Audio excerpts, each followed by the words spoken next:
Oh, live chat. Hello, how is everyone today? Hi, thanks for all the knowledge on ADHD at Twitter. You help a lot. Oh, look, people are like chatting to us already. That's cool. There's like a live chat. It's neat. So I guess it's starting. I don't know. Did you guys get the link to share? Can y'all hear me? Dusty, we're live. Yes, we are. Cool. You guys can hear me okay? Yeah? Oh, here's Professor. She also wants to be part of the live stream. We are live. Hello to whoever might be watching. If I did this correctly, hopefully that's somebody. Oh, look, people are commenting. This is so exciting.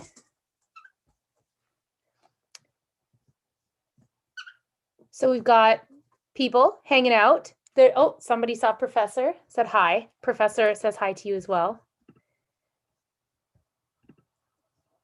So Danny and Aaron, happy Sunday. I got us this far. This is about all I had. You did a lot, Dusty. So if some random stranger is tuning into this live stream, we got me and Aaron Brooke and Danny Donovan. Danny Donovan. Oh, I don't know if Danny can hear. Danny, can you hear us? Oh, there you are. Hi. We can't hear you.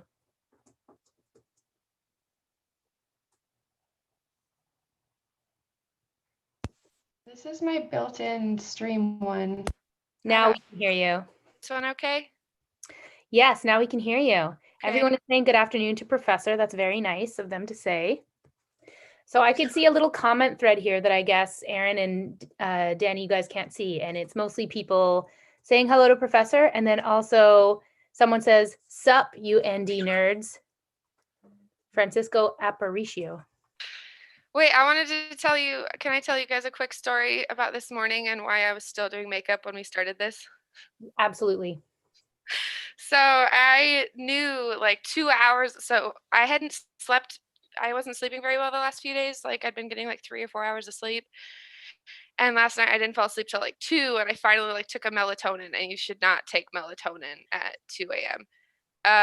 And so I woke up at like 11:30, and it was, oh, okay, I got to get ready for this live stream. And Josh found a new TV show.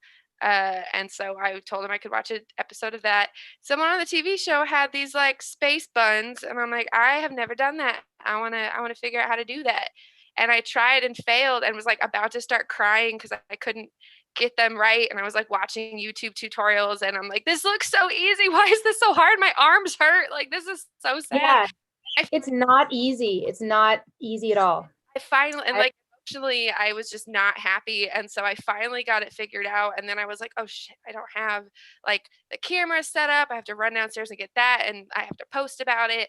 And before I know it, I'm like, cool, it's like 1:55 and I didn't do any makeup. And it's all for these stupid space buns that probably look dumb anyway, because I lost track of time. And I just think that's a very, very ADHD way to start the day.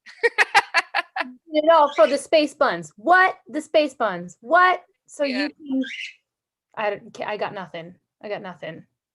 I do, however, have a banjo version of Break Stuff by Limp Bizkit, which is very wholesome. So some of you might know I play in like an old-timey band. I play the banjo, and we're doing like an old-timey, very wholesome cover of Break Stuff by Limp Bizkit, where we go, give me something to bake. Ba-da-ba-da, ba-da, ba-da-da-da, ba-da-da-da. How about a fucking cake? Da-da-da-da. If my day keeps going this way, I just might fix your fucking fence tonight. Oh my God. I haven't heard that song since like high school. Aaron likes it. I like it. I do. I love like changing lyrics to stuff. So obviously Weird Al is one of my favorites. Oh yeah, parody songs. Yeah. I'm trying to look at all the little comments. I am simulcasting it to TikTok by holding my phone, and now people on TikTok are also in a live stream on this device. See how high tech I am? Good job, Dusty. Yeah, but now I have to move this over, and people won't be able to see my face because I got to see the comments. Yes. So Aaron, what are you up to today? Today's not much. Today's like decompressing day. I work basically all week, so I try to do as little as possible on Sundays. Can you tell the viewers who don't know what you do for work, what you do for work? I'm an administrator at a performing arts college, and I teach singing some other times. And you're the master of many wonderful social media threads all about ADHD. Yes, yes, that too. You I know a lot guess. of things. ADHD. Oh no. Uh-oh. Oh, maybe too many devices. I think my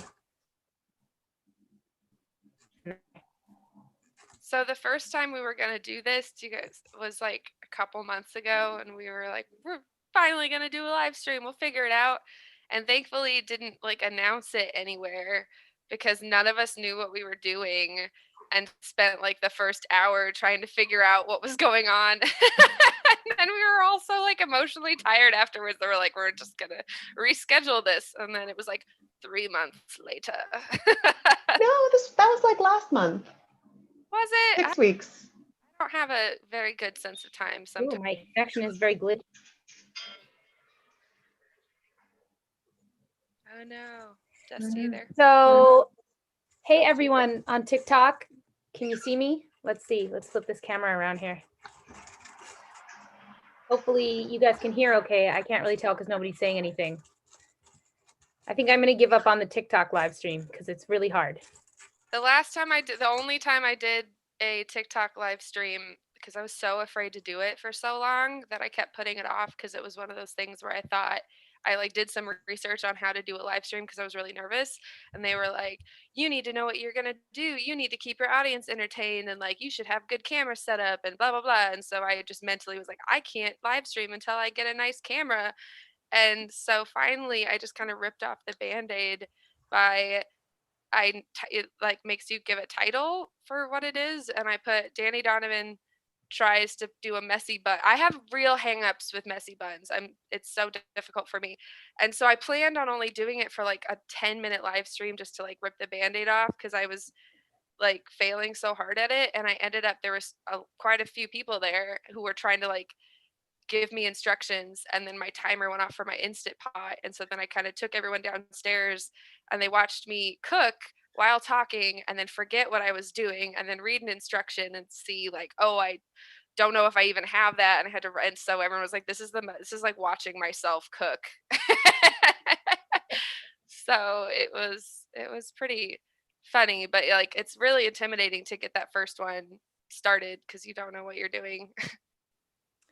So someone has a comment or question. I don't know if y'all are interested in giving some advice, Danny and Aaron. Is this the advice hour? Yeah, we should try Okay. that. Ellie Yerman says, I feel screwed. I have 3 days to write a paper and read a debate that is 43 pages. 3 days, 43 pages. What do you say? To write 43 or read 43? Read the debate that is 43 pages and I guess write a paper on top of that. Aaron, you want to tackle this first? I have what I would do, but I think I should hear from someone else first. Is the paper about the debate, or are those two separate tasks? I will ask. Ellie, can you explain in more detail? Is the birds chirping disruptive? Everyone's saying she's cute, but some people have sensory processing stuff, so I just want to be sensitive to that. Sensory processing stuff, but I'm used to it since we have our calls. Yeah. Yeah. This is, come on, don't be rude. 43 pages. Yeah, the person hasn't clarified yet, but like, I mean, I think it's a general question that there's a lot of work to be done and only 3 days to do it, probably because they waited till the very last minute to get that sense of urgency, to get the motivation, right? They say, read 43 pages about the paper. About the topic, and then write a paper on the topic. It sounds like it sounds like the reading of the document and then the paper are connected, and bunch not of- like, it's not like read a debate for one class, write a paper for a different class on a different topic. Yeah. So, Cool. okay, you've got 3 days, you've got a bunch of work to do. What do you do? First thing I do is I use a citations manager called Zotero. I would open a document, probably a Google Doc, because that's where I tend to write most of my stuff. And I would start reading that debate paper, like quick scan. And as I'm reading, I will grab any quotes or any parts of it that I think I'm going to end up referencing in my paper and copy paste them right into the document and then cite them, do my like in-text citations as I do that. And what that does is then when I'm ready to write, I'm not staring at a blank document, I'm staring at a document with a ton of information in it, and B, my citations are already done. And whether I'm like using the actual quote or just talking about the quote, I can just, it's either already there or I can erase the quote part of it and leave the citation part of it. And as I do that, I sort of build my bibliography in Zotero, and then I just export that bibliography. There's sometimes an extra step in the middle where I will look at all of the quotes if I'm getting sources from a bunch of different places, and I will start to group them in order, or like if they're all sort of speaking to the same thing, I'll move them around within the document so that like the things that are talking about this thing are here, and then this topic's here and this topic's here. Yeah, that's how I would approach it. And I would just remember that reading for university stuff is not the same as like reading for regular stuff. It's like a scan kind of read that you need to do. You don't have to understand every single yeah, don't, yeah, it's not like reading fiction where you want to like, where you're trying to get immersed in the world. I find when I try to do that with academic reading, it's too deep and it takes way too long. So it's a scan for the major points kind of reading. Oh, could I give mine really fast? Because it's really interesting to me how like different people process like homework or stuff like I'll this, be right and have back. kind of approaches to the same like maybe problem. So for stuff like this, especially when it's crunch time, I like have to find a space that is distraction free. And so it sucks because right now there's if you're like in a house that has a lot of distractions or other people, it can kind of be difficult.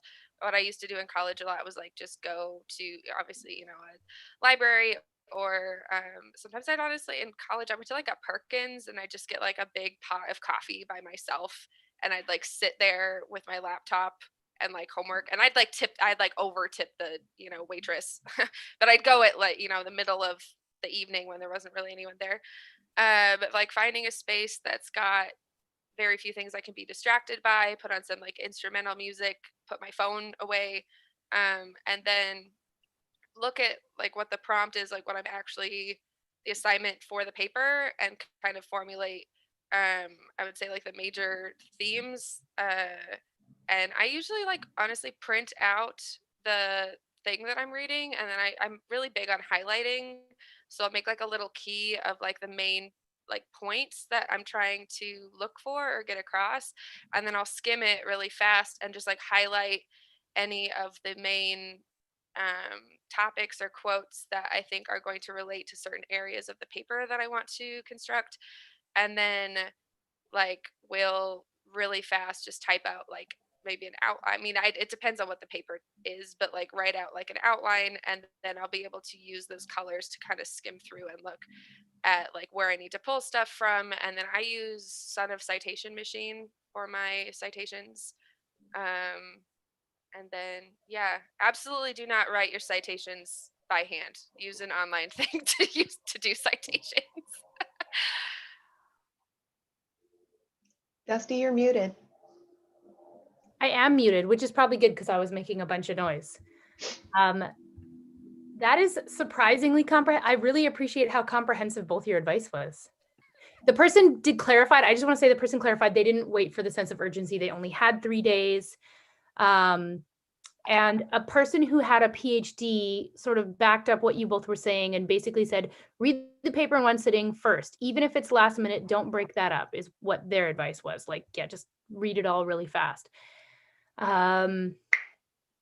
Does anyone, oh, someone has a question for you, Erin. Do you want to hear it? Yes. How does ADHD affect your practicing music? I always felt I got by on talent, but not able to do the work in college with the whole hyper focus before recitals, etc. I think that's where like being a singer really helps, because because a good part of it, I don't because I don't need to carry an instrument for it. I find it's things like Your car. learning my lyrics is the big one that takes a bit of time for me. I always sing in the shower, so that's where I try out like placement and where I'm gonna put things. But learning my lyrics is usually just I have a playlist of just the songs that we do in the band, and that's like the only music that's on my phone. So anytime I'm on the subway or like out walking around or something like that, that's the only thing that I have to listen to is like that. I have that downloaded music, and I've turned off my cellular connection to iTunes, so it won't download any other music. And so that's all I have is my like the music I need to learn. And so it's really listening to it a lot helps me. And then so that in a way, I guess I have like designated spaces for it between the like showers for practicing singing and walking or being on the subway as for listening to stuff. And I know it's really in there when I can get to a point where I can listen to it and do something else. That's when I'm like, oh, this is really in my brain now. And when it's not the middle of a global pandemic, we do rehearse like every week, and so that's pretty helpful. Yeah, I like the structured, like if someone else is kind of making you do it. I know I always used to, it's different, it's not the same, but I used to always struggle with band practice. Like when I played in a band, I always really struggled with like just I found practice boring. And then that gave me hardcore imposter syndrome because I'm like, what kind of musician am I? Like, I don't even want to play music. Like, what's wrong with me? But then, of course, I always wanted to play music on stage because it was high energy, because it was fun. But then I struggled with like sometimes on stage, I wouldn't be as prepared as I could have been. Like maybe I was a bit sloppy. And then I would think, well, why didn't I practice more? And it sort of became like this very negative like feedback loop. And I really didn't consider how ADHD impacted me in terms of like my ability to do something that wasn't novel and was routine. And I think that's probably applicable for anybody who has to practice anything, right? Yeah. But like, I don't know. Wanting to learn guitar right now is that I have a guitar and I practice myself. I kind of like have it around. I had it behind the couch and I couldn't see it and I forgot it existed. And then I got it out for like a TikTok prop once. And then I just left it out and I'm like, oh, I forgot that I kind of sort of taught myself how to play this. So I'd like kind of play on it. And then I told Dusty, I was like, I'd like to have something that's an actual hobby. Maybe I should get like a virtual guitar teacher. And then she sent me some information about someone who then reached out, and I like haven't emailed back yet because I got suddenly very nervous because in the past when I was in school and I learned to play an instrument, even if I picked it up very quickly, as soon as someone told me to practice, I like didn't want to do it anymore because it now became something I felt like I had to do instead of something I like. As soon as something I want to do becomes something I have to do, my brain just flips it off and it's like, we don't want to do this anymore. Right? And like Exactly. accountability, you think the accountability will help, but it just makes me like nervous. Like I'm going to disappoint them that I didn't, especially if I didn't do it. And so it's just a difficult place to be. And I still need to email that guy back, but it's. Oh, you don't have to email him back. Ed, I don't know if Danny is going to do lessons right now. There, I did it for you. Thank you. I find that having other people though for that accountability is really useful. Yeah.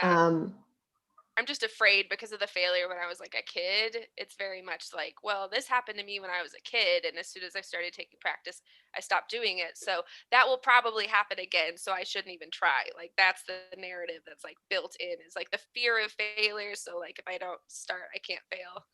I teach people, and I mean, I wish they would practice, but I'm also perfectly equipped to handle them when they don't practice week to week because they're fairly busy. It's not like I don't start yelling at children for not practicing. I Like, I think don't really have any adult students, so I can't speak to that, but tell me. So hey, everybody on TikTok, if you can see this, let me flip the camera around for a second too. If you guys have questions, we're doing a YouTube live stream. You could join. How do I turn this camera around? Flip camera, here we go. You could watch through TikTok, and if you have questions, I will check the TikTok feed every couple minutes or so just to see if there's a question for Erin Brooke, who's an amazing Twitter ADHD advocate and scholar and musician, and Danny Donovan, the most amazing person that we know, right? In general, I don't know where I was going with that. You're great. We love you. Show us your shirt. Danny is an illustrator. She's probably made comics that you've seen about ADHD, and you should follow us all on Twitter if you don't. At Erin Brooke, at Danny Donovan. Or, I'm gonna check.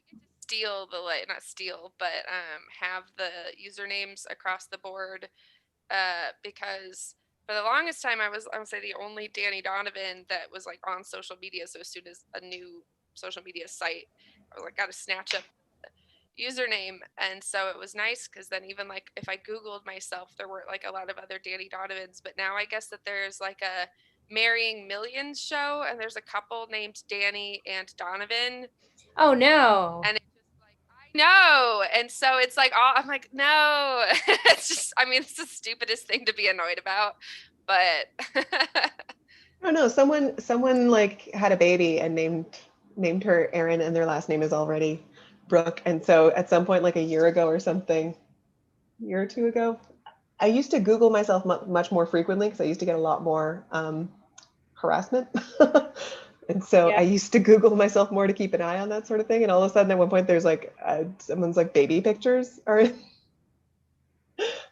and I was like, who's this baby? Like somebody's baby who has the same name as me. And I was like, what, who's this baby in my results? What's happening? Why?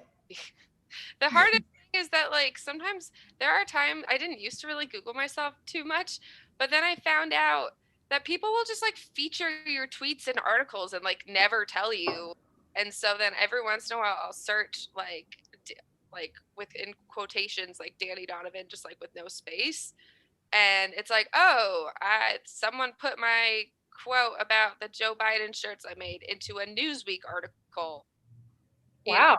Like stuff like that. And you find out, or like the Self magazine thing that like people were featuring a lot of it. There was like an ADHD list of stuff of like a bunch of different ADHD creators.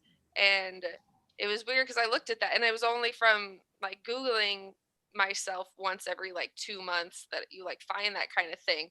And then we reached out to the lady who wrote it because I think someone knew, I think it was Renee knew the person who wrote it. And she was like, I meant to post this online and I forgot to tell you guys I have ADHD too. So like so I sometimes get a little bit because for the people who don't know, like we also have a little chat with a couple of other ADHD content creators like Jessica and Pina and Renee Brooks. So Renee Brooks, Black Girl Lost Keys, who runs an amazing blog. So there's Erin Brooke, and there's Renee Brooks. And every time I try to talk about you guys, I always switch who has the S on their name every time. I'm like, Renee Brooke, Erin Brooks. And then I'm like, no, that's not right. I do that on accident in my brain. I usually don't actually, because I know I always want to put an E on the part of Brooke. Like I always want to put an E on the end, and I know it's not there, so I have to like consciously like chop the E off when I like writing it. There's questions. You want to hear them? Yeah. Okay, somebody says, at everyone, how do you feel confident enough with your tweets, like reasoning with whether or not people give a shit to hear what you have to say? It takes me so long to draft tweets, so I just give up.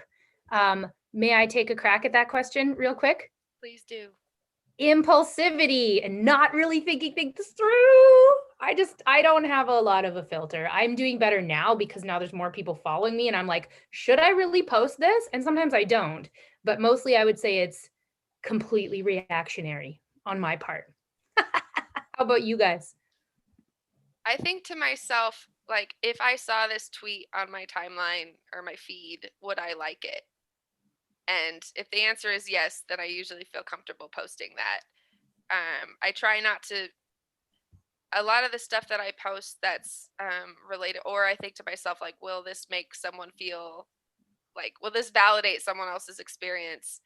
Uh, and a lot of the times, I will get very hyper focused on how I phrase things, on like the specifics of, especially within Twitter. I like the confines of having 280 characters. It forces me to be a little more concise.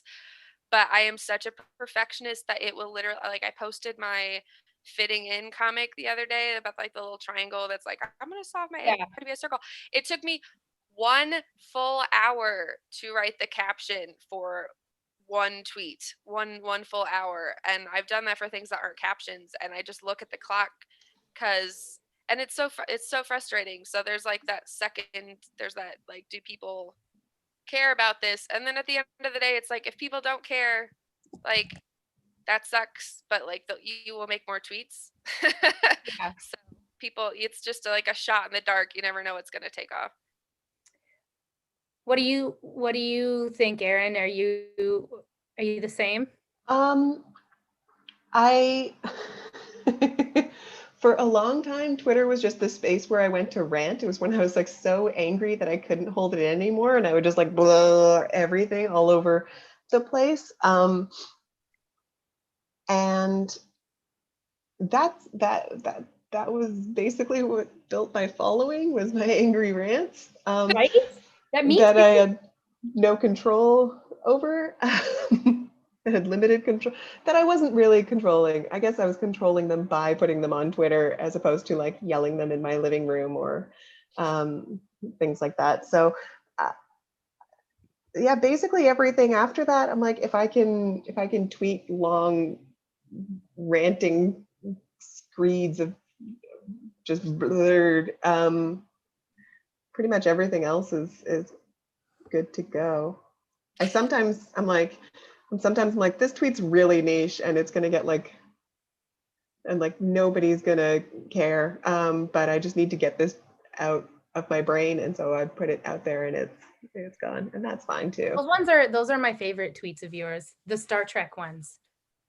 But you know what though? I think there's something to what this person is saying, because they're saying like, oh, I draft something and then I'm like so indecisive I don't post it. Like, so I actually think this person might be talking a little bit about like that ADHD, like perfectionism, right? Like that black and white thinking, oh, I want this to be perfect, indecision. And those are things that like a lot of people struggle with ADHD, right? Like I know that like when I first learned about decision making and indecision and ADHD, I was like, my mind was blown, because at first I thought, well, that doesn't affect me. Like I have no problem making decisions. But I realized that I actually had a coping skill, which was just gut punch, choose the first thing that I want to choose. Don't think about it. Because if I stop to think about it, I will get caught in chronic like indecision. I won't be able to make a decision. So I always would just like knee jerk pick something, whether it was the best thing or not, whether it was actually what I wanted or not. You know, if someone was like, This is me red, out. blue, or green, I'd be like, green, whatever, it doesn't matter, right? And I realized that like that was my strategy that I learned without knowing, to keep myself from getting mired in indecision, because if I stopped to think about it, I would want to know all the possible answers, every possible like aspect of every choice I could make, so that I could make like the perfect choice. And I see this a lot with clients, like people not being able to send emails or tweet or whatever, or post things, because they are like, just they want it to be as good as it can be, and that can lead to kind of procrastination in a way. I don't know. I might be putting words in that person's mouth, but I'm just kind of taking the ball and running with it. What do you guys think? It depends on like what it is too. I think when I first started, I got really hung up on like being worried that my other followers who followed me before I was writing ADHD stuff were like annoyed at me for posting so much stuff about ADHD. And like, so getting over that hurdle was kind of one thing. And then that fear of criticism, like worrying that people were going to like call me out for things, or that I was going to say something wrong. Worrying about that like stopped me from posting some things. And so but I realized really quickly, especially if it's anything, I say ADHD related, that this is such a welcoming and like I'll say non-threatening community that will like back you up.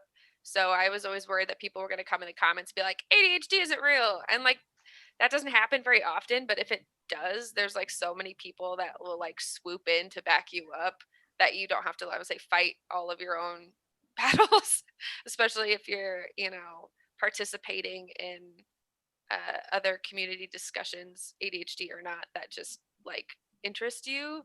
And I think that people don't fully realize that, like, for niche communities, especially on Twitter or TikTok, like, if you comment on stuff all the time, if you're engaging with people, if you're commenting on our stuff, like, we start to recognize your avatars. Like, people start to recognize you. And so it's not one where you have to, if you feel like intimidated to like craft your own stuff. I mean, you can just start by replying to other people's stuff. That's really good advice. Mhm. I think I want to go back to the bigger thing about the perfectionism and the decision making and all of that stuff, because I don't find that I struggle with that much anymore.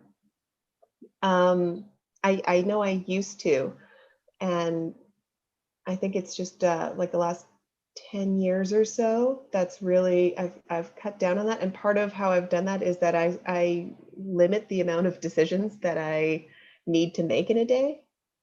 So like I always have the same thing for breakfast. I went through my wardrobe, I don't know, 8 or 9 years ago or something, and I decided on like a color palette. Yes. Yeah, I have a capsule wardrobe. So I was like, okay, black, white, gray, navy, fuchsia. We have the exact same wardrobe. That's it. Like, and I got rid of anything that wasn't those colors. Yeah. Or like a fun dress. Fun dresses That's are, yeah. yeah. And so like all of my tops match all of my bottoms, and I can like roll out of bed, pick up any 2 pieces of clothes and throw them on, and I'll look half decent. And great too, because it's like no one's gonna. I have like space pants on, and like I can just not give a fuck if I do happen to have things that don't match now.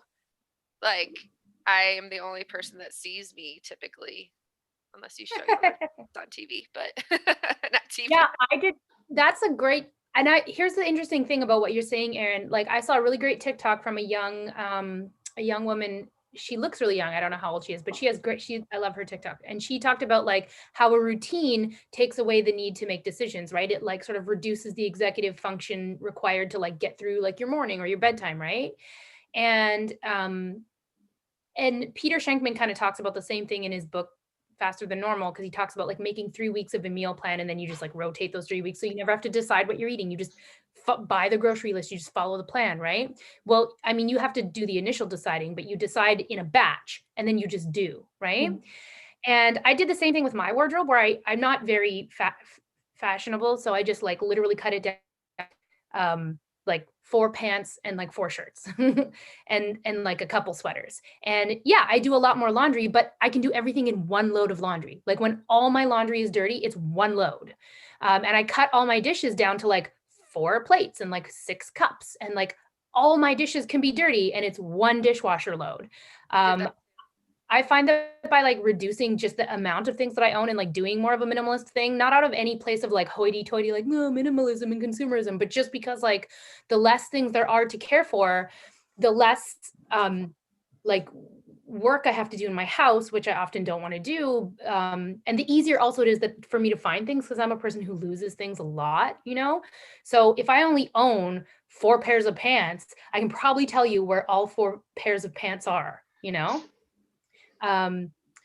and that I talk about this with clients too, is I often advise them to separate the deciding from the doing. So like decide everything in a batch, set your routine, sit down and do your schedule, decide, what you're working on tomorrow and what you're not working on, or like do all your meal planning, whatever it is, do all the deciding, write it all out like a roadmap for yourself, and then let your future self just like follow those steps. Because the less you have to slow down and think and decide, the less you're like reducing your like tax on your executive function, right? And like, I don't know, I think it's a good plan. It's difficult to actually do, though. I will asterisk that like I know that I should meal plan so that things are easier for me, and maybe I did it one time and like the cooking of all of the things was so like overwhelmingly exhausting, and then maybe I got so bored that like I didn't want to eat the things that I was supposed to eat. Like I did it one time, things were really hard or it was like a lot, and so then even though mentally I'm like that was useful, I just have such a hang up of like how much time went into doing it that like then I don't do it again in the future. Can I tell you a story about that though? Because like meal planning is a tough one. Like some people don't find it hard and some people really do find it hard. Like I know people who are like, oh yeah, I just did my meal planning and like just made a week's worth of meals. And I'm like, what? What is But that? so I had this client once and they were, you know, they were struggling with meal planning and shopping. And I said, what are 3 simple things you can eat? What are 2 simple things you can eat for breakfast? Okay, cereal and milk and like toast. Okay, how much bread do you have? How much bread would you eat in like, okay, there's 5 work days. How many slices of bread you gonna eat for toast? 2? Okay, so you need like a maximum of 10 pieces of bread. Do you got a loaf of bread with 10 pieces? No, put it on the list. Do you have cereal? Yes. Do you have milk? No. Okay, milk goes on the list. Breakfast, done. Then I said, what is the simplest thing you could eat for lunch every day? Let's not worry about like making this fancy. Let's not worry about like, you know, gourmet chicken and kale and everything. Like, let's just fill in the slots with the easiest thing to practice the idea of like shopping and of like eating according to like a, you know, a strategy. So what's simple? Can of soup, right? Peanut butter and jelly sandwich. Yeah. Do you have jelly? Do you have peanut butter? Okay, you need peanut butter. You buy some soup. So like lunch was just like the simplest thing, or like frozen burritos, frozen pizza, right?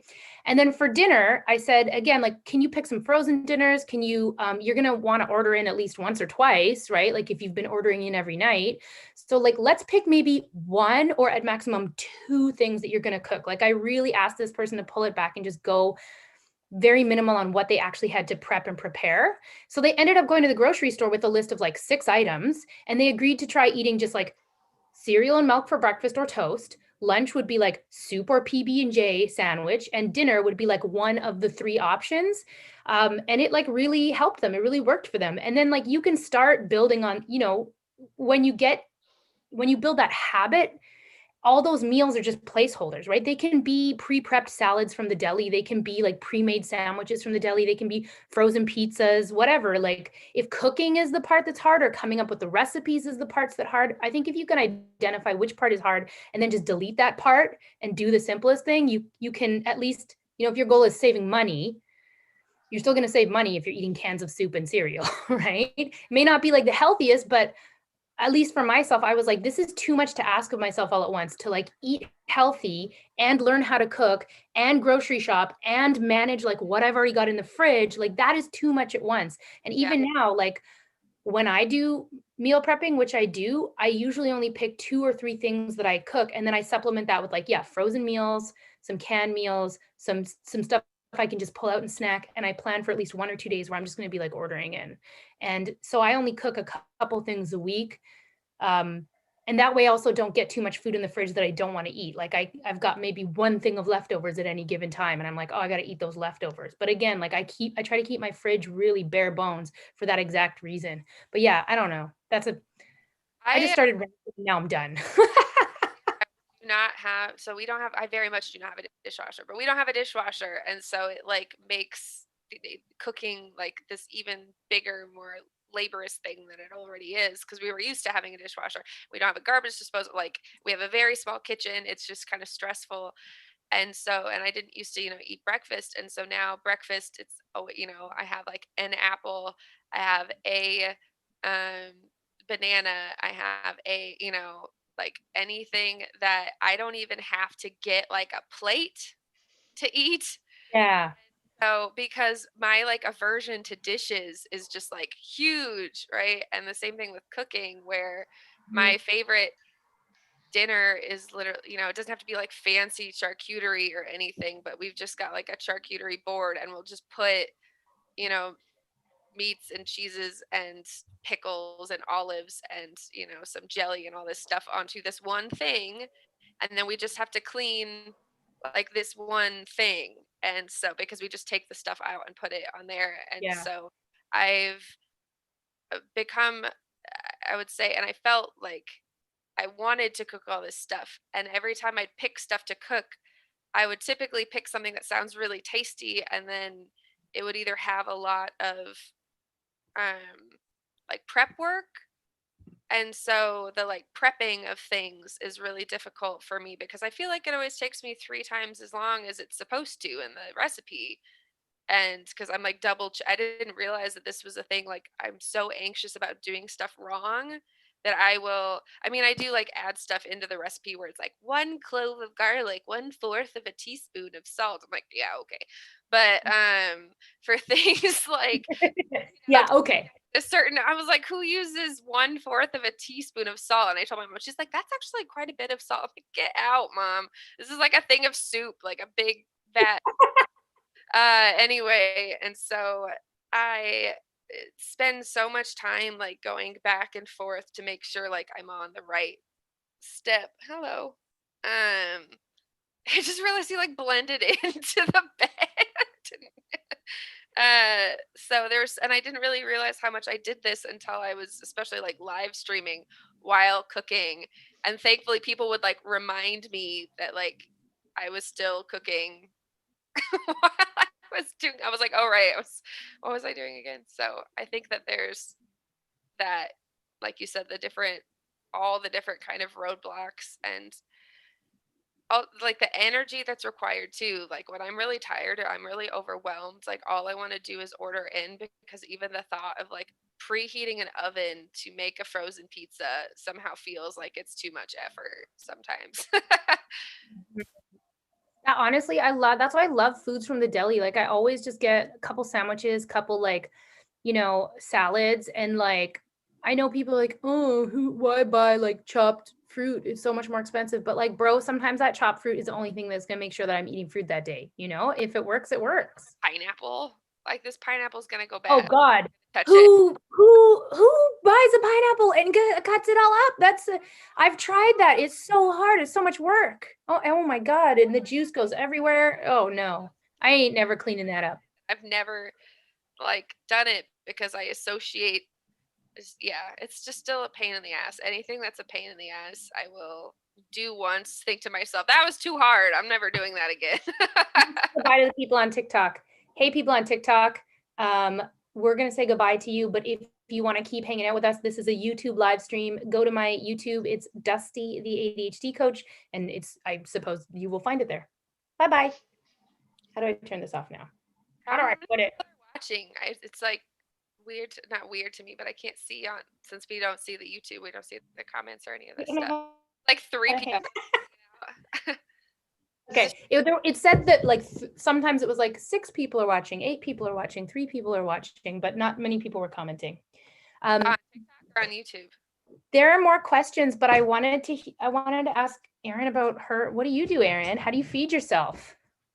Like I said earlier, I eat pretty much the same thing for breakfast every day. We've been having the same sandwich for lunch since March 17th or whatever it was.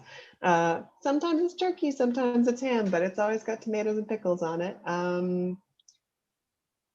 And yeah, dinner is most of the time my husband cooks dinner. Sometimes he's like, you handle dinner. And I'm like, okay. And we'll like grab a frozen lasagna, or I'll order in, or I was on vacation the other week, and so I made dinners. Whenever I cook, I try to cook so that there's at least like some leftovers. And because when I used to live alone, I got into this habit of like cooking a big vat of something and then portioning it into one-size servings. And I'd always throw like 1 or 2 servings into the freezer. And that's sort of how I ended up building up a freezer of like different stuff that I could just take out and microwave. Haven't really figured out how to do that. It really throws everything off when you get married, and then you're like, there's a whole other person here eating, and like all of my cooking math is totally wrong now. And it's taking a while to update. Like microwave nachos all the time, where I would just take like tortilla chips and like cheese, throw that in the microwave for like 45 seconds, put like salsa, sour cream, maybe some like black olives and something on top, and like call it good. And I would eat like that, ramen noodles with like egg in it, and like sandwiches and Totino's pizzas. And that was my college diet. That was like all I ate in college. And so then getting like married or like living with someone, it was very much like, oh, I guess that you don't want to eat this every day. Like me. So now I have to figure that out. Yeah, I always feel like if I cook something and it's all gone in that one setting, I'm like, what a waste. Yeah. Especially if it was a lot of work. You're like, well, that's fine, but now it's all gone. But And then it's not obviously not a waste. I've had dinner, but but I I'm want like, to say, leftovers. I want to say, like, I've been playing around a lot with meal prepping because it is something that a lot of people that I coach, you know, we all have to feed ourselves and we're all adults and we don't want to eat at McDonald's every day. And we also don't want a bunch of food waste in the kitchen. So it's something that I have really been focusing on a lot this year because I felt like I really wanted to master it for myself. That being said, what works for me isn't necessarily going to work for anybody else. That's the thing that kind of sucks about ADHD, like advice is like what works for me or Aaron or Danny may not be the right solution for that other person, but something is going to work. Like I really believe there's always a strategy, even if it's like giving up on the idea that you will ever cook and just like going with like a hot meal delivery service, right? There's always some solution. And what I've found is like I've kind of hit this sweet spot where I know there's like a balance that I have to do between not over planning, so not trying to buy and cook and plan for every single meal of the day, because my hunger levels are always different. And my daughter is 2.5, so she sometimes eats nothing and she sometimes eats like a truckload. So yeah, I've kind of found that like 1 or 2 things for lunch to cook and 1 or 2 things for dinner a week, and then like remembering to go back to the freezer. So one problem I had was I was prepping meals, I'd put them in the freezer and I would always feel like I was like, no, it's not time yet. I shouldn't unfreeze that soup. Like I'm waiting for like the Armageddon or something before I unfreeze the soup. So now I'm like, what did I prepare in advance that's still in the freezer that I could use this week, right? And then again, like I'll get 1 or 2 things in cans or frozen. And if I don't use them, then they're there for next time. And I just know in advance that there's gonna come a day or two in the week where I don't want to cook anything, or like Danny said, I don't even want to turn on the stove for frozen pizza. I'm going to order something out. And like because I've been playing around with it, I feel like I'm starting to hit that point where I've really come to understand what my needs are and what my daughter's needs are. And again, kind of going back to that closet discussion, a big thing for me is like food minimalism. Like I was always buying way too much food, and then you'd throw so much away, you'd feel guilty, and also your fridge would get really gross and disgusting, and you wouldn't want to there's more, then you're making more cleaning for yourself, right? Plus when there's too much stuff in the fridge, you can't see what's in there. So my fridge is always almost empty. Like the only thing that's ever in my fridge is like the next 4 things I'm going to eat. Like there'll be like a couple of lemons, 2 pears, like two. There'll be like 2 pears, one little like thing of lunch from yesterday, and like a thing of milk. Like it's the when I keep it really bare bones in my fridge always stays clean, but I can also see what I have to eat. And I find I waste way less because I'm like, oh, there's that thing of sour cream. I need to finish eating that sour cream this week because it's going to go bad. Like, guess I better make some pierogies. my fridge is so full all of the time, and so full to the point that so it's 2 things. So like stuff like this where I'm drinking like warm LaCroix because we don't have any room in our fridge to put the soda. And even when we do, it's just like so much work. What? I'm on a YouTube live. Are you okay? So there's questions. We should get back to the questions. Go to the questions. Yeah. Okay, two questions. It was such a good discussion. I didn't want to interrupt you guys. Okay, one question is, how do you deal with the dread of starting a project/paper? I struggle with it, and focusing on the enormity of the task is too much. Afraid I won't be able to explain my ideas, or that I will let the professor down. I missed the Oh, question. You missed the question? Yes, could you say it again? Sorry. So the question is, how do you get started on like a project or paper when you're like overwhelmed by the enormity of it? My brain goes, don't. I'm just kidding. I just am so avoidant of that kind of, and everyone's like, just break it down into pieces and break it down into parts. And it's like, that is the answer a lot of the times, but it's unhelpful to my brain. That's just like, that is a step that I logically know I should do, but I like can't get myself to do that either. And So how do so you do it? what I, instead of like making a like list and like looking at that list, I don't know if you can see, actually, let me see if this works. So I have this little board I made that says it's all backwards. So it says get shit done. It's And not I've got, backwards to me. okay, it says to do and in progress and donezo. And so what I do, oh my goodness, a lot of the times is if it's like a project, like this is for a project where I've got a bunch of different illustrations I need to do, or maybe it's for a presentation and I've got a bunch of different sections that I need to do. What I try to do to curb that, like what I do a lot of times is get like perfectionistic, trying to perfect everything as I'm going through it so I don't have to come back and fix it later. And what I found to be helpful is, so, the like Pomodoro tomato timer thing where you do 25 minutes and then take a 5-minute break. I take one of those post-it notes, so one of those sections or one of those illustrations or like one piece of the thing, and I have to get as far as I can in 25 minutes. I like take the one I'm deciding to do 25 minutes of it. And when that 25-minute timer is up, I have to like stop and like go on to the next one, and I like put it back. So it gives me like a framework to try to like be as like messy as I like kind of can to get as far as I can, because if I'm getting too like stuck, I don't get to just make the timer longer and like keep going on that section. I like kind of have to come back to it. And so I have a lot of post-it notes where it says like write drunk, edit sober. And so like really just like speed running through the whole thing.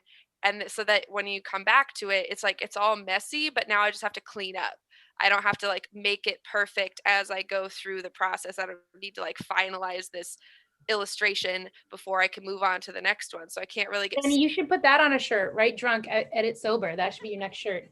Hemingway quote, some shit. Oh, it is? So, Oh. but it's helped me a lot, because then it makes it, for some weird reason, I haven't, it keeps me moving along, because I do tend to when I get this big, huge thing, I tend to get stuck perfectionizing, which is another way of, procrastinating this one section. And so like giving myself this framework of, I just got to get a rough thing out there because I'm going to run out of time, and um, coming back and changing it later. So like maybe that's helpful. I don't know. That's how I've been doing. Well, I love like the specificity that you described it in, because like, again, like something different is going to be right for everyone, but you're like, this is like the way that you described it, you make it sound fun. Like you kind of made it a little game is what it sounds like, right? Yeah. To curb that perfectionism tendency. So like find that reason, find that thing that's making you stuck. And it's like, why am I avoiding it? And I know for me, it's like, I would spend too much time in one area, burn out, and not have energy for the rest of the project. Like when you're doing a test in school and you just hyper focus on this one section, and then the teacher's like 5 more minutes and you're like, oh fuck, I haven't filled out the rest of Filled out the rest. rest. Any of the other questions. Especially if I know, like, okay, I have 5 or 10 sections, and I'm gonna do, essentially 30 minutes for each thing. Like, in advance, like, okay, by the end of this amount of time, so wait, you do 2 within 1 hour. So then that's like 5 hours technically to do a dry run through like all of those sections, giving myself 25 minutes for each section for 10 sections. Let's say that's like a huge project. I will at least have like touched every area that I need to and like worked my way through. And so some of the times I would like surprise, that's what I did for my Adobe talk, and I did surprise myself, and I actually get the whole thing to a pretty good place in 25 minutes.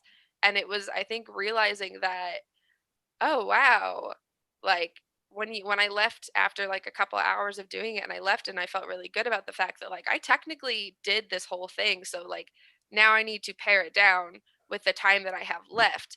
And if I don't have a ton of time left, at least it's technically done. It's not done to my perfect standards, but I've got like a working thing versus That's having like a perfect 25% done. That's smart. I don't know that I have heard anybody else do it exactly like that, but that's a really cool idea. Make a TikTok about it. You should make a TikTok about it. Write this down with my 50 other TikTok ideas. Erin, do you like break things down? Is that a useful piece of advice for you? Not really. I mean, it depends on how big it is. Really? Yeah. If it's something that can be done in a day, then no. Like a Although project or paper? yeah, although papers are different. I will spend a lot of time thinking about them. So I will spend if I'm taking a class and I know that this course has a paper in it, I usually start thinking about the paper on day one and start collecting sources. And when I'm like low brain energy, that's when I go through my sources and pull my quotes and build my citations in this document.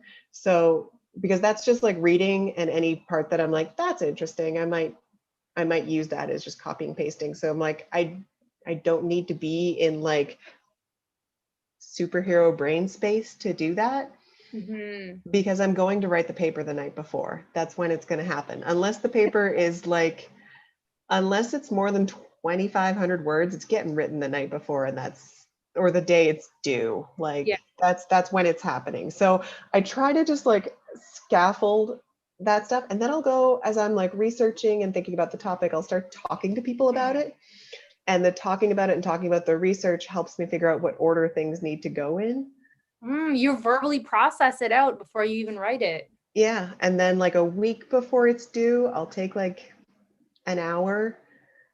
Usually when I'm like, I don't want to do anything, I'm like, that's a good space. Use that. And I'll go, and like that's when I'll like move all my quotes into the right spots that I figured out through like verbally processing it. And then I just when it's crunch time, it's crunch time. And I use that time. I've learned that when I indulge my perfectionism, when I like listen to it and plan according to it, the payoff isn't that good. It's not. That's a really good point. Like, you can do things the perfect way, but the betterness of like how like just good enough. It's not. I'm It's having not trouble enough. what I want to say. It's only like this much better. Yeah, it's. I'm like, because I've had things that I've spent like weeks and so much energy on, and I've edited it, and I've gone over it and all that kind of stuff, and I get like a 96. And then I write it the night before and I don't really work on it and I get like a 94. And I'm like, well, that's not worth it to me. That 2% wasn't actually worth it. That's ridiculous. I'm always chasing that 100%, even though my brain knows that like a 94 is still an A. I'm like, but I could have got a 100. And like, I used to focus just so much on what could I have done to make this better. And like, I don't know, I spend so much time. I saw a TikTok on perfectionism a while back, like 5 days ago. But That's a while back. yeah, exactly. That's like 10 ADHD years. That really struck a chord with me, whereas like perfectionism is like two things running through your head all the time, right? And the first one is, I saw that one too. it's like, what's wrong with this? And the other one is like, what could I do to make this better? And so instead of constantly cycling through like looking for things to fix or for things to like improve, instead to kind of ask yourself like, what is the least amount of work that I could do and still technically call this done? And then yeah, like going at That's the thing. like make it good enough. It's like think to yourself in advance, like what is literally the lowest bar that I could do that would like make this done? And like get comfortable asking yourself that more often, because is it worth the extra hour? Like think about how many extra hours you're going to be putting in to like make it, perfect. And a lot of that just stems from this fear of criticism of like other people thinking that I could do better and me thinking I could do better. Okay. I agree with you. And I have to also disagree with both of you about the breaking things down. Like, I agree with you because you know what's best for you, but I feel like I have to stand up for the breaking things down method. just for a minute, because like, I think the thing that fucks people up about breaking things down is like, I see people, I walk them through breaking things down, and a lot of times they're not breaking things down far enough. Like they're breaking things down, like let's say they have to clean the garage. Okay, cleaning the garage. So I'm like, okay, break it down. And they'll be like, donate my couch. And I'll be like, okay, what does that mean? How do you actually do that? What does that look like? Well, I have to find some place to donate it to. Then I got to find someone who can come move it. And I'm like, oh, bitch, that's not broken down, right? Like, I'm like, keep going, break it down more, break it down more. And like, I feel like when you if you're feeling really resistant to starting stuff, breaking it down to the smallest point that you can like action really works, at least for me, right? Like if I don't want to, let's say I don't want to play the guitar. I'm like, okay, can I just pick up the guitar? Can I just put the guitar next to me? Like sometimes I literally just have to like, I will just hold the guitar and I will just play it for 2 minutes. Like that's like I keep chunking it down until I find the very smallest piece where my brain is like, okay, yeah, I could do that. You know, if I don't want to cook something, for example, I'll be like, can I just go in the kitchen? Okay, here I'm in the kitchen. Do I feel like cooking? No. Can I open the fridge? Okay, all right, I can open the fridge. And then like, I feel like it's kind of like dipping your toe in the water, you know? Or sometimes I ask people like, okay, explain it to me like I'm an alien. You got to do it. You got to do something. Let's break it down. Tell me to do it like I'm an alien that just came to Earth and I don't know what to do. Okay, I need to write this paper. Okay, what's the first step? Well, I need to like get my citations. Well, okay, how do you do that? Well, I need to like read through the paper and like find them. Okay, well, where's the paper? Well, it's on this website. Okay, so what is the first step? Open your laptop. Right? Literally just open your laptop, go to the website. And if you get there and you're like, oh, I hate this, it feels so hard, then walk away, right? Laptop is open, paper is up. Then you can come back and you can sit down and you can be like, okay, I'm just going to the website. I think Oh, I hate this, I'm out of here. And then come back and be like, I'm just going to the paragraph I need, you know? stuck on the most that actually like when it's like break it down, I get stuck on this like deciding, right? So I with a lot of my not with these ones, but when I do my little like scrum board of like what do I have in progress, what do I have that's done, I have like little icons I kind of draw in the corner sometimes that are like I draw a little envelope when it's like I need to contact someone, or when it's got like a little I've got a little thing I do that means like decide. And so decisions like deciding on okay, it's like I need to find a guitar so let's say that you hadn't, sent me something, but it's like I need to find a guitar instructor and it's or I need to pick a paper topic. I've got all these different options. I need to pick one and go with it so I can continue the steps, but I'm stuck on this like how do I decide which one I want to do? There's so many options. Like what if I do the wrong one? What if I pick this one and I don't like it? Do I like go back? And so it's very much like the decision aspect of for me getting stuck on a lot of things where like, oh, or I need to open up a business account, a business checking. Well, in order to do that, I need to decide which bank I want to open it with. Well, in order to do that, I need to research banks. Well, I've researched all these banks and I don't know which one to pick. So I'm just not going to pick any and I'm not going to do the thing. So how do you decide? That's a good question. Like, I don't. With those ones, I just like decided like what's going to be the easiest one. Typically, for stuff like that, for like picking a bank, it's a little different because it's like, well, the fundamental parts are all the same. For picking a top, so let's say I have to pick a topic within this one area, like let's say I had to do one in college that was just like write a paper. It was like an extra credit thing of like write a paper, a 5-page paper, 5-page paper. Oh my god, about an artist. And it's like, well, what artists do I pick? Like, there's so many different things for that, and I'm like, well, which ones am I interested in? Which ones are there lots of information about?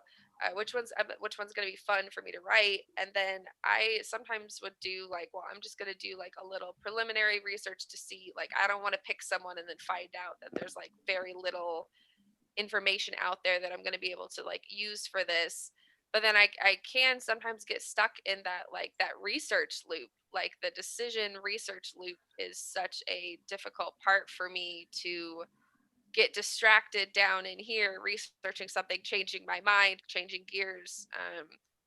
So at the end of the day, it's like you just need to decide, and I don't know. I don't have a lot of advice in this area because I don't know what works. I just panic sets in and then you just have to pick something, but I don't want to tell people just to do that all the time. Like, I think earlier when I said that sometimes I just like arbitrarily decide, I feel like for small decisions, that's actually like not a bad strategy. So if it's like, oh, which bank do I go with?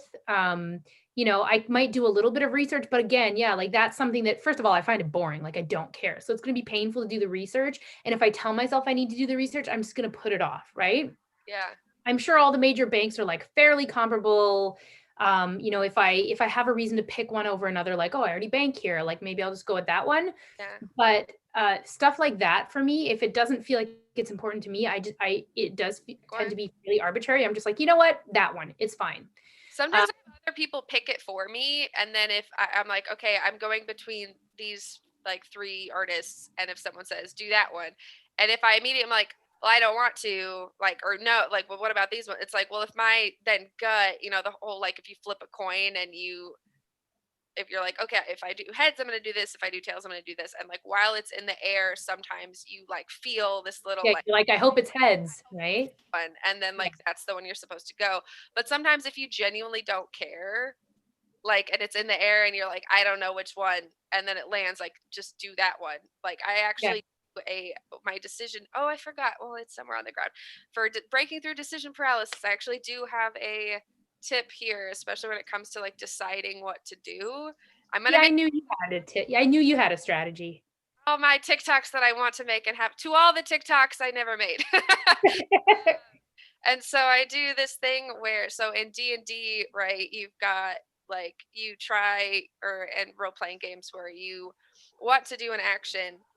So you say like, I'm gonna shoot an arrow at this bad guy, and the DM will have like, okay, well, if you get like if you get a 1, like you shot yourself in the foot on accident or whatever it is, and 2 through 8 is you miss, and 9 through 14 is you hit him in the arm, and like 15 through 19 is like you get it where you're supposed to, and then like 20 you like kill him and the person behind him, right? Like the value these ranges. And so what I do is when I don't want to do something or I don't know what to start, I will truly like write down like 1 through 5 do dishes, 6 through 9 like get ready, and then it'll be like I'll give them weight, so then it'll be like 10 through 19 work on freelance work, and then 20 will be like play video games. And so 20 to me is always like procrastinating. Like I always build in this element of like, if I roll a nat 20, I don't have to do anything. I love this. Like, then when I get it, I'm like, okay, right? I write it down. I have to circle which one I did. And like, I have to do that one because you don't get to argue with the DM, and you like wrote down in advance. So you can't pretend like you don't remember. You wrote it down, and like, that's the thing you're going to do. And you give weight to the thing that you actually need to do the most. You like give it more weight. Yeah.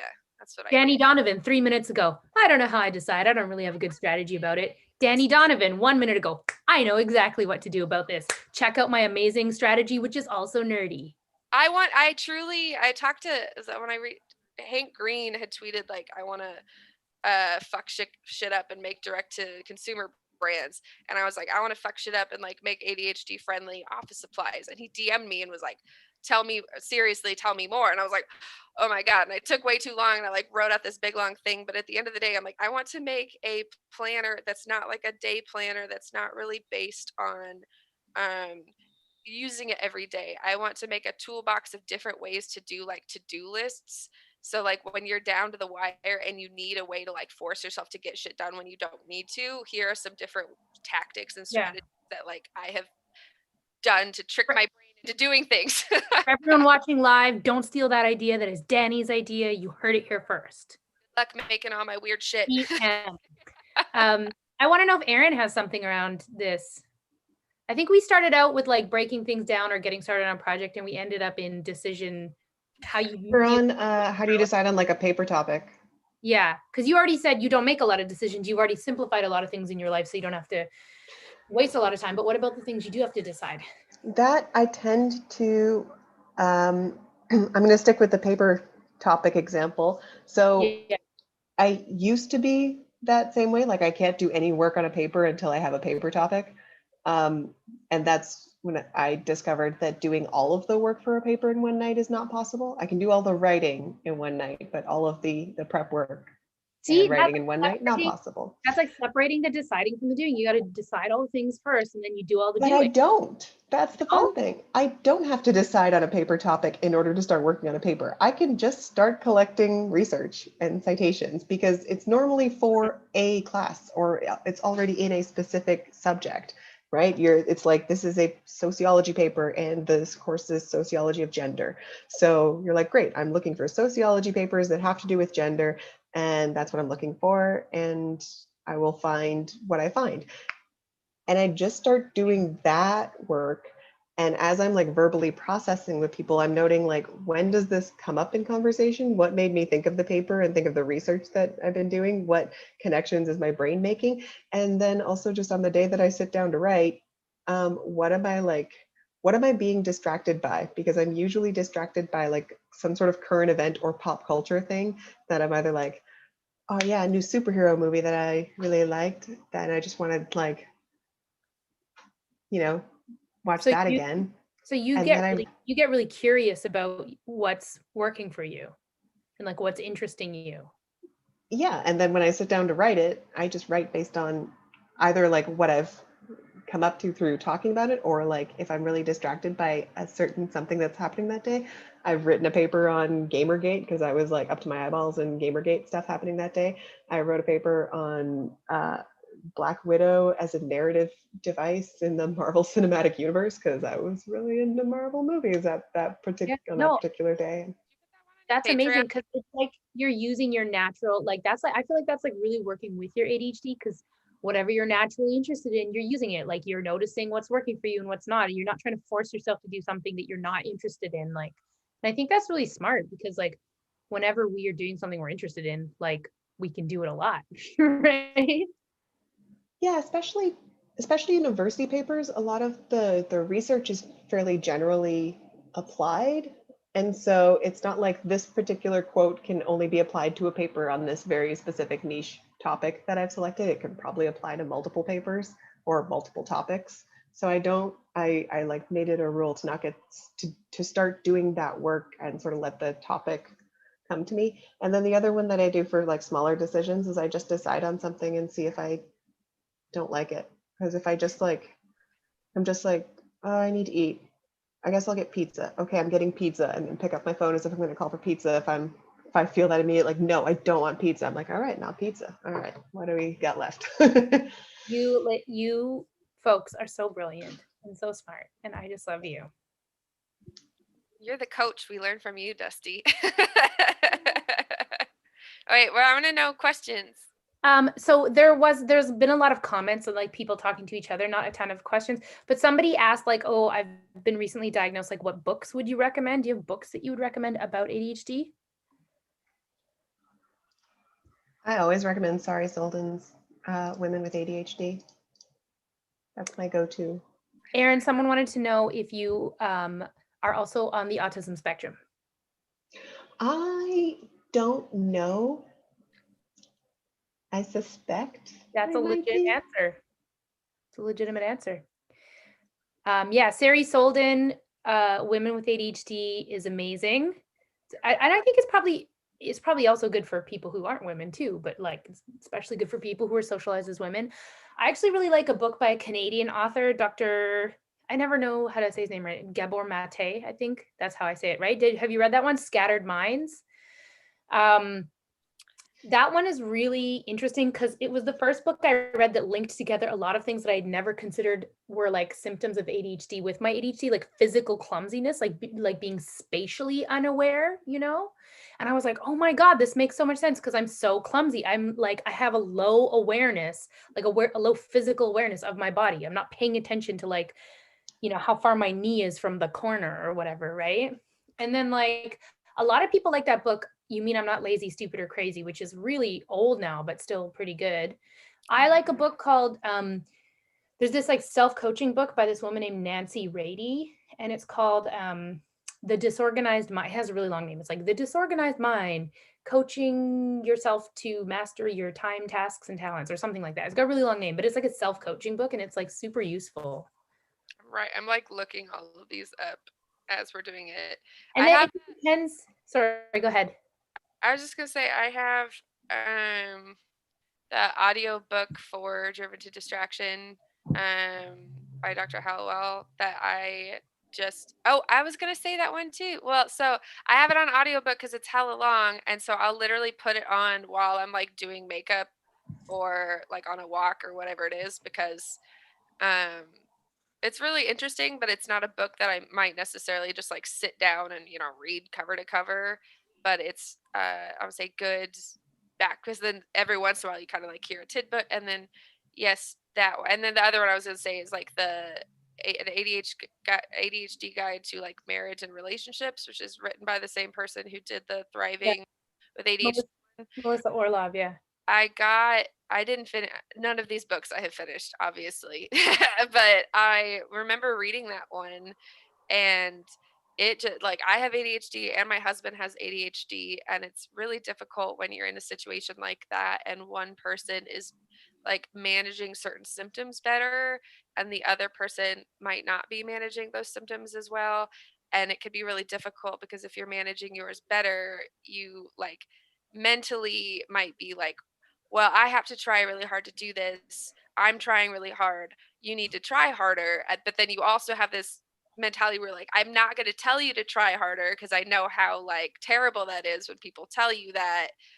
But so it's just sort of and it talks about the like parent child kind of dynamic of, did you do this? Like, no, I forgot. Well, now I'm frustrated. Well, now I get defensive. Well, now I'm angry. Well, now I feel guilty. Like, and then it just kind of cycles around. And I never really thought about it like that before. Yeah, so Danny's talking about Melissa Orlov's book, The ADHD Effect on Marriage. And then there's this other one, which is The Couple's Guide to Thriving with ADHD.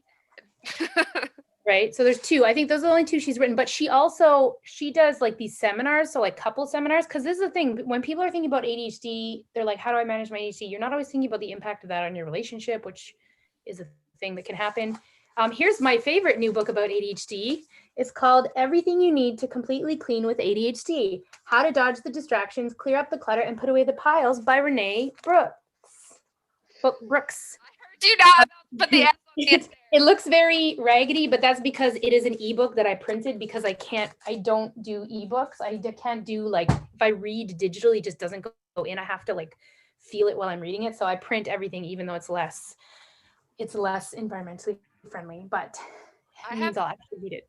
Like, they're not specific to ADHD, and I download so many books and then I don't read them. Which is, but for that, I would recommend Kindle Unlimited, which it's like, I feel like your first 3 months are like $1.99 or something, but they've got like a huge list of books and you can just like read whatever you feel like reading. And it's sort of like Spotify where like, as soon as you quit, you don't have those books anymore. But for some ADHD, I like spend so much less money and I can read a chapter and go, I don't like this. And then like dump it, which is really helpful. And the same with, I think Audible's got some now that are like, you don't have to like download them, but Brene Brown books about vulnerability and about I have like a bunch of those, but it's really difficult for me I have them on audiobook. And when I'm listening to audiobooks, I like pause it and like take notes because I'm a very big like note taker. Otherwise I just forget everything that I learn.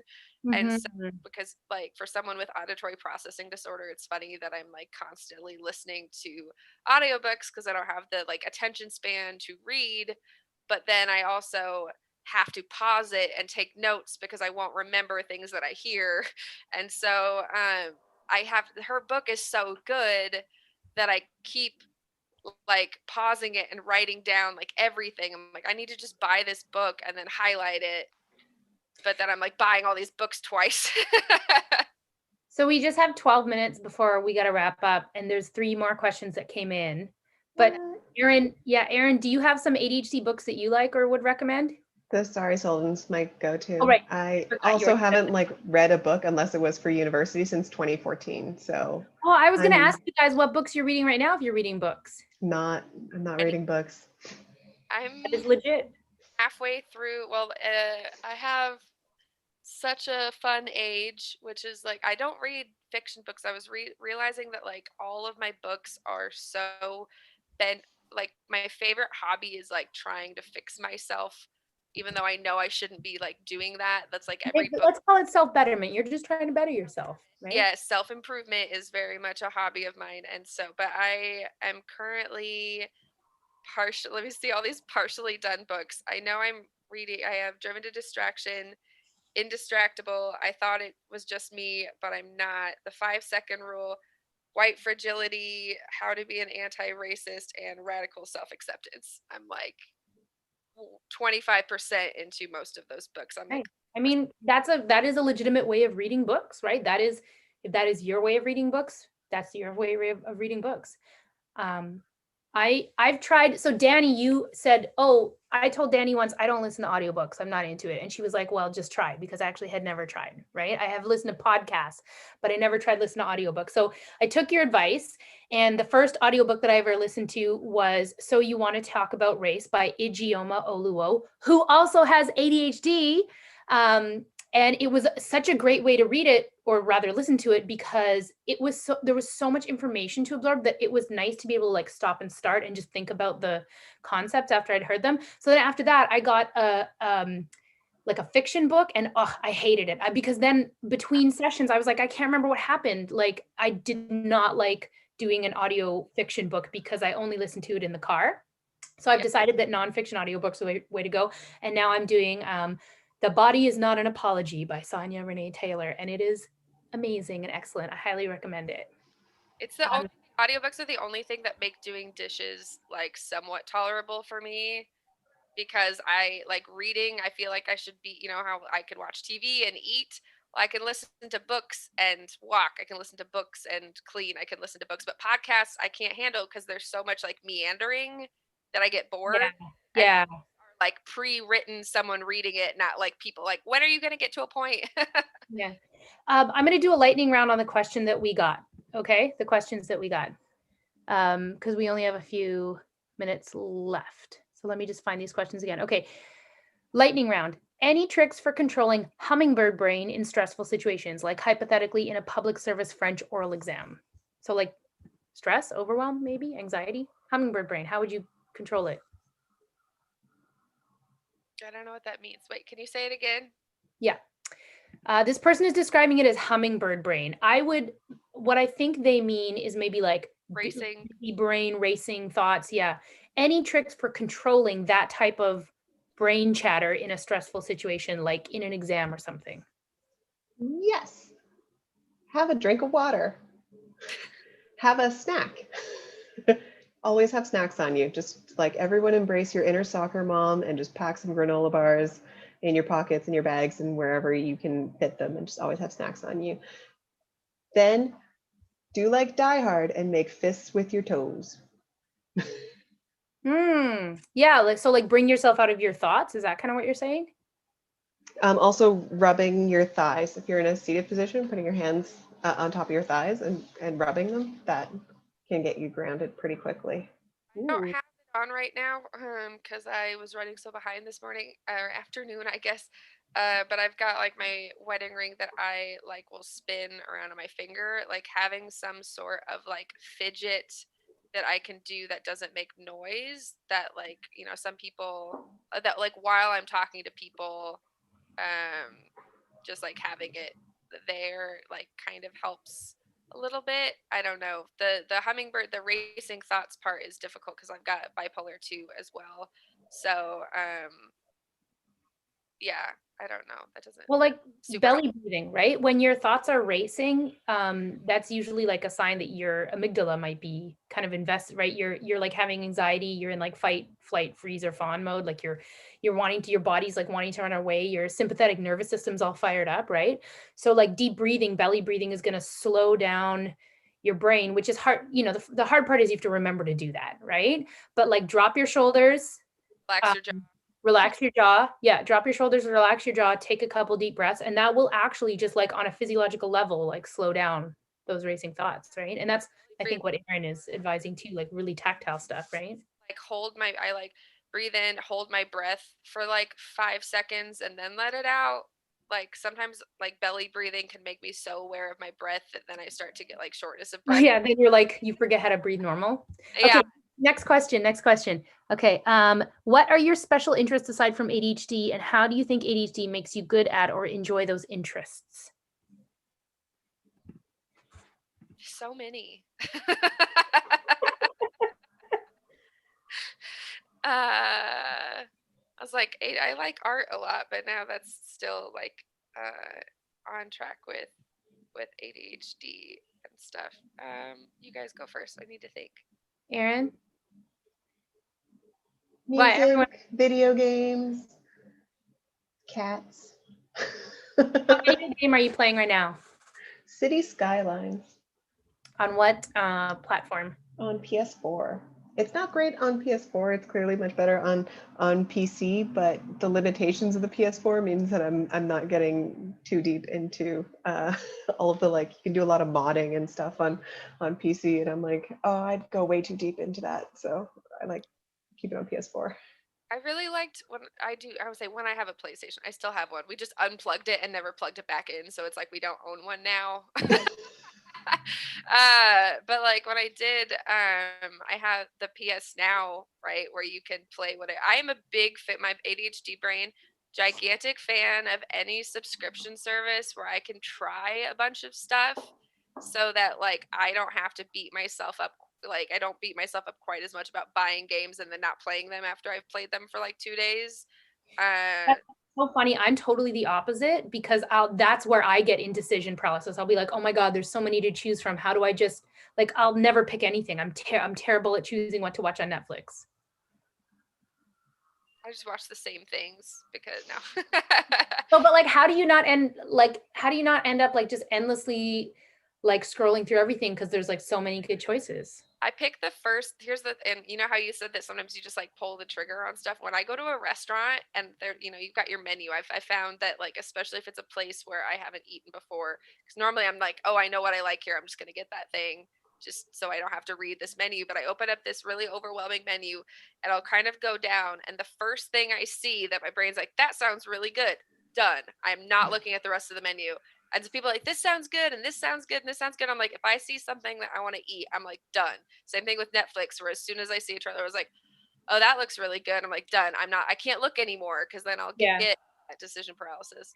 There was this really interesting study about eye tracking and people with ADHD, and like studies show that people with ADHD have more eye tracking movements. So like like if you're watching like a hockey game, you're like you don't know where to look because there's so much going on. Like we have trouble knowing where to look. So I think part of the study they looked at like certain kind of really busy menus, and they studied the number of like eye tracking movements of neurodiverse people and neurotypical people, and people with ADHD had like a higher level of like their eyes darting around and jumping around on a very busy menu. So like visual overwhelm is a thing. Like it's a thing for sure. Okay, lightning round. Next question, because I know we want to end at a certain point. Oh, I didn't say my special interest. My special interest is the banjo and my daughter. That's all I get. That's all I get right now. Advice on learning an instrument or even just getting really good at something versus mediocre at everything. Play 5 minutes a day. That's my advice. I play the violin, the banjo, the guitar, and the drums, and I'm pretty good at 3 out of 4 of those. And like literally, I got good at the banjo by playing 5 minutes a day, because if you put pressure on yourself to play it and you don't feel like practicing, you'll never get better. And if practicing is boring, which we kind of talked about at the beginning of this, you'll never get better. But like I can do anything for 5 minutes, even if it's painful. So I'll set a timer, I'll sit down, I'll just practice whatever for 5 minutes, because an instrument is all like muscle memory, right? And then there's going to be times that I do feel like playing it. So then I might sit there and play it for like an hour. But at least if I do 5 minutes a day, I'm building that like muscle memory. And you would think it's not enough, but it's how I got good at playing the banjo this year. Aaron, you want to add to that? Yeah, get a coach. Get a coach or an instructor, take lessons. I find ideally someone who I mean, if it works for you, it works for you. There's a lot of people who go like the classical musical route. My brain finds that really boring. So I would say get a teacher who will work with your interests. I like, for example, with my singing students, I usually just let them pick whatever songs they're listening to or whatever songs they're really digging right now, because there's something to work on in all songs. But if I was like just making them sing scales, or if I was like, great, you're all gonna sing Claire de la Lune now, and they're like, what is this? Like, that sort of thing can really make it feel icky and make people not want to do it. So find a coach who can work with like what your brain is enjoying right now and work that into the lesson. That's what I was gonna say with for me and like the self-learning guitar for a while, and obviously I'm not like great at it yet, but I know a lot of people who are like, well, you need to learn chords, so like practice this chord and this chord and this chord and this chord, instead of like finding an app where I pick a song, like pick a song that I like that is like relatively, I'll say relatively easy, maybe with like a couple new things I need to learn. And then I just practice like learning that song until I've kind of got that song down. And then now those chords, next time I find a song, like maybe I'll find one that will have similar ones, but like maybe, and I'll add in like one new thing to practice. But like with singing, which I really love, and I, sing in the car all the time. But I made like a YouTube, and I love doing karaoke, but I don't get to do, oh, and right now I don't get to do it at all. But like I didn't have a lot of friends that I got to go out and do karaoke with a lot. I did get to go with Dusty one time in Philly, but Amazing. but I don't get to hear my own voice when I sing along. And so I made this YouTube playlist of karaoke. Like you can find YouTube versions of songs on karaoke on YouTube. And so I would play them and sing in the car, and it would just be me able to like listen to myself along with this, the same way that like I will film myself playing guitar and be able to it's easier to see what parts I'm stumbling with than like while I'm doing it. And so it feels very like and I'll like record myself singing too, and it feels icky to like watch yourself and see all the things that you're messing up, but it becomes a lot easier than when you're doing it and trying to like listen to yourself live while you're doing it. Yeah. That's like, I didn't know about that YouTube playlist thing of karaoke songs. That's a good idea. Just figured it out like a couple months ago, and I just love singing karaoke in the car by myself. But I think it all comes back to like using your ADHD as a strength. Like we know that anything we're hyper focused on, anything we're naturally interested in is not hard, right? So it's never nice to admit to yourself that something that you want to do, that your ADHD finds it boring, right? Like you go to do it and you're just like, ugh, I don't want to, that doesn't feel fun. Okay, your ADHD finds it boring. And that's tough when like you don't find it boring and you want to be into it, right? But like for me, like I didn't really get going on learning the banjo until I put it in context. I started a band that I played the banjo in, and then I was like, wow, I don't want to look like an asshole at band practice. I better practice, right? So if you're playing some music already and you've hit a plateau, yeah, like sign up for like a songwriting competition, or like give yourself something that makes it more of a game or a challenge, or something that brings your natural interest into it, right? So like, I just lost my train of thought, but like anything that makes it fun for you. So if you're trying to learn to write songs and you're struggling with it, or you don't think you're writing anything good, and you really love D&D, like give yourself permission to write a bunch of songs about D&D, right? Even if that's not, say you want to be like a serious blues songwriter or whatever, that's fine. But like give yourself permission to write a whole album of like ridiculous songs about D&D quests that you've been on, because it will fucking get you doing the thing. That's the most important thing, right? Is that you get doing it, right?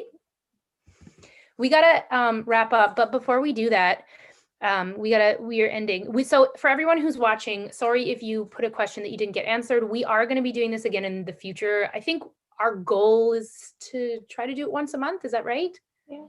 And other people might join us sometimes. Pina, ADHD Alien might come. Renee Brooks was going to come, but it was her birthday yesterday. Jessica might come sometime.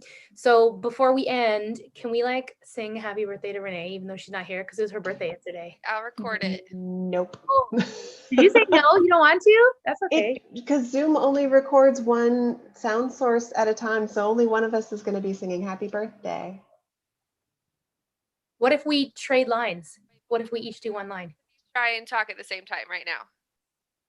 If we Look, both start it's talking at the same blah, time, blah, then blah, it blah, blah. doesn't Can you hear both of us? happen. Can you? Yes, but it's sort of like, yeah, I see what you're saying. I What just if we each sing one line? happy. Oh, that's one word. Well, I'll start. Happy birthday to you. Okay, wait. I got it. Wait, maybe. But it doesn't work. If Hello? you sing right after me. What you doing, Danny? We can send it to Renee. Oh, okay. Oh. So wait, what order are we going in then, Dusty? We'll go. Yeah, we're in different orders on different screens. So Okay, give us we're some names. going in alphabetical order, starting with Danny, then me, then you. Okay, so that means Danny ends it. She sings the last line as well. It's 4 lines. Sure. Happy birthday to you. Happy birthday to you. Happy birthday, dear Renee. Happy birthday to you. Or she's a got jolly. Success. Okay, goodbye, everyone. We'll see you again next time.